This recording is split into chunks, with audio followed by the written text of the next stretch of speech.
Bonsoir à tous, ravi de vous retrouver comme chaque soir pour votre journal de 18h. Dans l'actualité, ce soir débute l'un des seuls ponts de l'année, le pont de l'Ascension. 4 jours qui marquent également l'arrivée des touristes.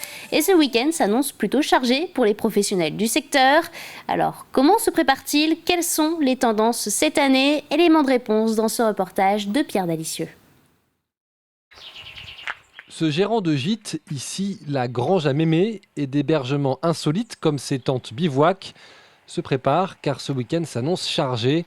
Tout doit être prêt à temps pour accueillir les touristes. Des touristes dont le comportement a changé depuis la crise sanitaire, selon ce professionnel. Les gens, c'est différent, ouais. Ils vont rester beaucoup plus posés, tranquilles, à se ressourcer en fait, qu'au lieu de courir. Je pense que les gens ont besoin de se mettre au vert avec tout ce qui s'est passé, en fait, prendre l'air et pas être les uns sur les autres en fait. Faire beaucoup de rando, les gens reviennent à des choses simples, la randonnée, faire de la barque dans le marais Poitevin, des choses comme ça, ouais, pique-nique, être tranquille au calme. Ouais. Des réservations qui se sont faites plus tôt qu'avant. Ici, le mois d'août est déjà quasiment complet, alors qu'avant la crise sanitaire, il fallait attendre fin juin pour voir un tel taux de remplissage. Et la situation est la même sur l'ensemble du pays de Fontenay-le-Comte, qui s'attend également à un très bon week-end de l'Ascension. On annonce de belles fréquentations, puisque nous avons eu quelques retours des hébergeurs et des professionnels sur le territoire. Donc plutôt une belle fréquentation. Le week-end de Pâques déjà a plutôt été très bon pour nos hébergeurs. Après, tout va dépendre du temps. C'est vrai que là, on a eu la chance d'avoir de belles semaines avec une belle fréquentation auprès des hébergements, mais également sur les sites touristiques. Le week-end dernier, par exemple, à la base de loisirs a été un excellent cru. Donc voilà, on croise les doigts aussi sur les conditions météo. Des Français en nombre sont annoncés encore cette année et visiblement il semblerait que l'on assiste aussi au grand retour de la clientèle étrangère, même des Anglais. Les Anglais sont de retour, donc on se dit, on a bel espoir que si on a la même fréquentation que l'année dernière avec les Anglais en plus, on pense que la saison va s'annoncer quand même très, très belle. Beaucoup de Français et là on commence à aussi avoir des Belges, des Danois, des étrangers commencent à revenir un petit peu aussi. Ouais. L'arrière-pays vendéen attire de plus en plus, une progression que constate l'ensemble des professionnels du secteur. Des professionnels qui cette année ont tout pour passer une belle saison, à condition bien sûr que la météo soit au rendez-vous. Les élections législatives se rapprochent, mais avant de vous rendre au bureau de vote, poursuivons notre découverte des candidats vendéens. Ils sont 53 à se présenter sur le département. Parmi eux, les candidats du Rassemblement national. Le parti en présente 5 en Vendée, donc 1 par circonscription. Lila Ndong, Franck Laloux, Corinne Fillet, Bruno d'Alcantara et Isabelle Magnin se présentent respectivement sur la première, deuxième, troisième, quatrième et cinquième circonscription. Leur voix est aujourd'hui portée par celle de Jean-Patrick Fillet, responsable du Rassemblement national en Vendée. Les 5 circonscriptions ont le même problème, c'est-à-dire le pouvoir d'achat. On voit que c'est très difficile, on voit même que maintenant il y a même des matières premières qui manquent dans les supermarchés, comme l'huile, comme la moutarde. Et puis maintenant on parle aussi du lait qui va arriver aussi. Donc le pouvoir d'achat c'est un vrai problème, les gens ont du mal à boucler les fins de mois. C'est difficile et puis on va proposer au niveau de l'Assemblée nationale un enlèvement total de la taxe sur les 100 premiers produits de nécessité pour que les gens puissent faire leurs courses et économiser de l'argent. Il y a un autre sujet aussi qui nous tient à cœur, c'est la vitesse sur l'autoroute, parce qu'avec l'arrivée de Madame Borne comme Première ministre, elle a déjà dit son intention de réduire la vitesse de l'autoroute de 130 à 110. Donc ça va être un combat national. Je pense que si elle veut le faire, alors il ne faudra plus faire payer les autoroutes aux gens. Elles devront être gratuites. Autre candidate aux législatives, Aya Salama a 18 ans et elle se présente sur la première circonscription de Vendée. Elle est investie par le jeune parti Allons Enfants, un parti sans couleur politique et qui souhaite mettre en avant la jeunesse. Originaire de La Roche-sur-Yon, la jeune femme est l'unique candidate du parti en Vendée. Mon objectif numéro 1, c'est de réunir vraiment tous les citoyens, en l'occurrence locaux, donc créer un conseil des citoyens vendéens, donc d'accueillir tout le monde, que ce soit des enseignants, des agriculteurs, des techniciennes de surface, bref, réunir toutes les personnes qui travaillent, des SDF aussi. L'objectif principal, c'est vraiment de faire en sorte que tout le monde et une voix à porter et une parole à porter et évidemment de créer un programme commun avec les citoyens.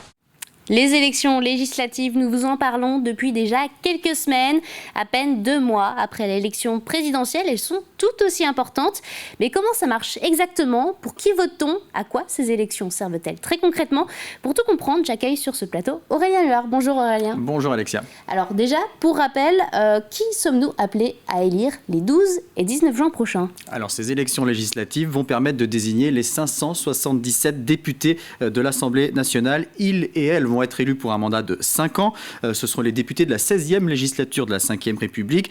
Il s'agit d'un scrutin par circonscription. Donc dans chaque département, il y a autant de députés que de circonscriptions. En Vendée, on en compte 5. Vous l'avez dit, 53 candidats et candidates se présentent et ce sont exactement 550 963 électeurs vendéens qui sont appelés aux urnes. Alors, comment vont-elles se dérouler exactement? Alors ces élections se dérouleront en 1 ou 2 tours. Si au premier tour, un candidat obtient la majorité absolue des suffrages exprimés et un nombre de voix au moins égal à 25% du nombre d'électeurs inscrits, il est directement élu député. Si ce n'est pas le cas, les 2 candidats arrivés en tête à l'issue du premier tour ont le droit de se présenter au second tour, mais ils peuvent aussi être rejoints par les candidats arrivés aux places suivantes à une condition, récolter un nombre de voix au moins égal à 12,5% du nombre d'électeurs inscrits et non pas des suffrages exprimés.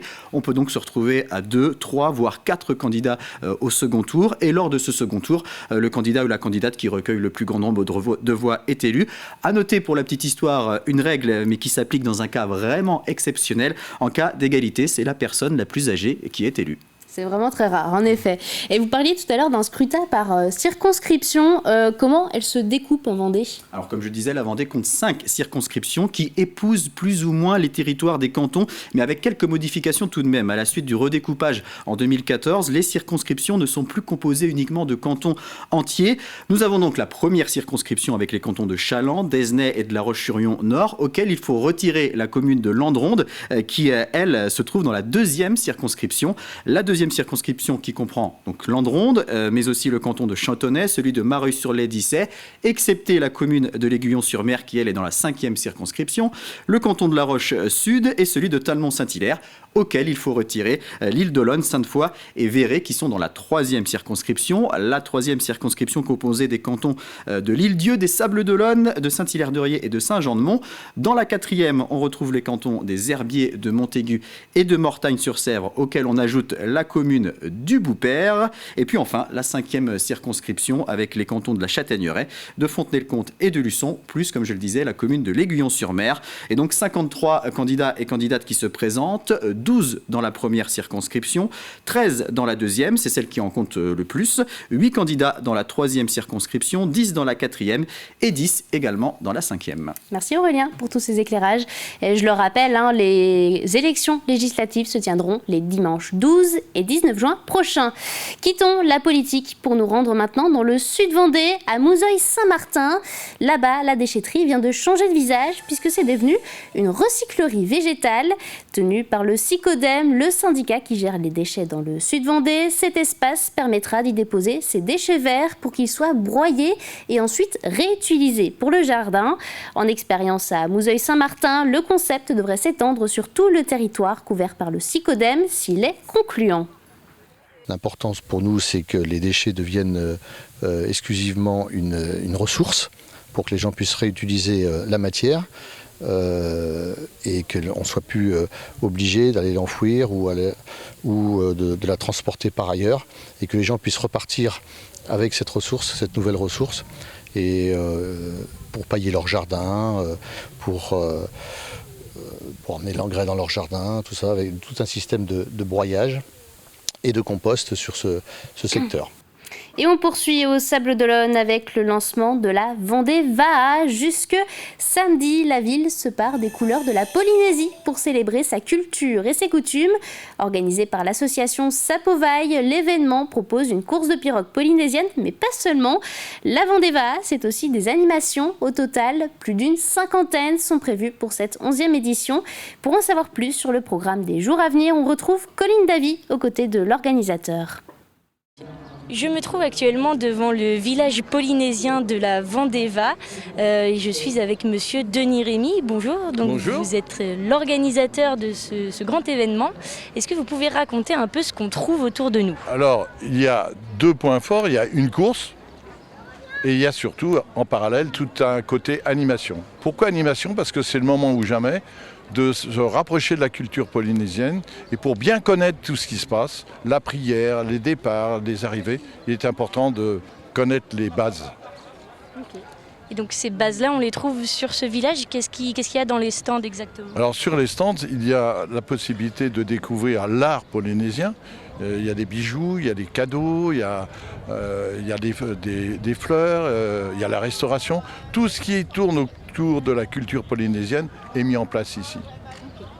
Et donc il y a une grande fête sur 3 jours où il y a plein d'animations, une 50aine. Est-ce que vous pouvez donner les temps forts un peu pour les gens qui voudraient venir? Alors pour les gens qui voudraient venir, je les invite à aller sur notre site qui s'appelle Vendéva. On a réduit cette année volontairement les papiers parce que nous nous sommes lancés dans une opération défense de l'environnement, protection des océans. Et on a réduit au mieux tout ce qui était papier, tout ce qui était bouteilles de plastique. On invite les bénévoles à venir avec leurs gourdes. On a installé des fontaines à eau. Vraiment, il y a une démarche. Donc, allez sur le QR code. Bon, pour se résumer, il y a des animations, il y a à peu près 70 animations. Il y a des temps forts, comme tout à l'heure, un baptême de 4 pirognes. Comme vendredi soir, la danse du feu. Ce soir, vers 18h, le défilé des rameurs dans la ville des Sables-d'Olonne. Voilà 3 temps forts. Cette année, la Vendéva, ça dure jusque samedi. Et pour retrouver le programme sportif, n'hésitez pas à regarder notre émission La Vendée en direct. C'est la fin de cette édition. Le pont de l'Ascension oblige. On se retrouve lundi pour un prochain point sur l'actualité. Belle soirée et bon week-end prolongé à tous.